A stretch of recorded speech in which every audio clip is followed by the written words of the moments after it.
কালের নিয়মে পর্তুগিজ দস্যুদের হাত থেকে এই হাজিপুর এলাকা ও চিংড়িখালি ফোর্ট চলে আসে ব্রিটিশ সাম্রাজ্যের অধীনে। কিছু পুরনো দিনের নথিপত্র ঘাঁটতে গিয়ে চিংড়িখালি ফোর্টের উল্লেখ পাওয়া যায় 2রা ফেব্রুয়ারি 1901 সালে প্রকাশিত report on native papers in বেঙ্গলে। সেখানে 24শে জানুয়ারি 1901 সালে প্রকাশিত বাসুমতী খবরের কাগজের একটি খবরকে তুলে ধরা হয়েছে।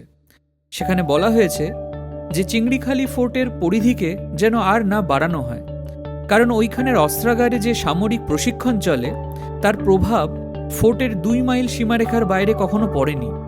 অহেতু চিংড়িখালির ফোর্টের সীমারেখা বাড়ানো হলে মেদিনীপুর জেলার দারো পরগনার মানুষদেরকে অনেক অসুবিধার সম্মুখীন হতে হবে।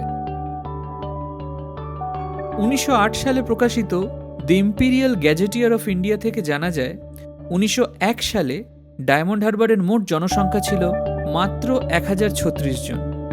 এখান থেকে আরও জানা যায় 1864 সালের বিধ্বংসী এক সাইক্লোনের কথা, যার জন্য সেই সময় ডায়মন্ড হারবারকে এক অভাবনীয় দুর্যোগের সম্মুখীন হতে হয়েছিল। এইখান থেকে আরও জানা যায় যে চিংড়িখালি ফোর্টে প্রচুর পরিমাণে আগ্নেয়াস্ত্র ও গোলাবারুদ মজুত করে রাখা হতো এবং ব্যারাকপুর সেনা ছাউনি থেকে প্রতি বছর এখানে সামরিক প্রশিক্ষণ চলত।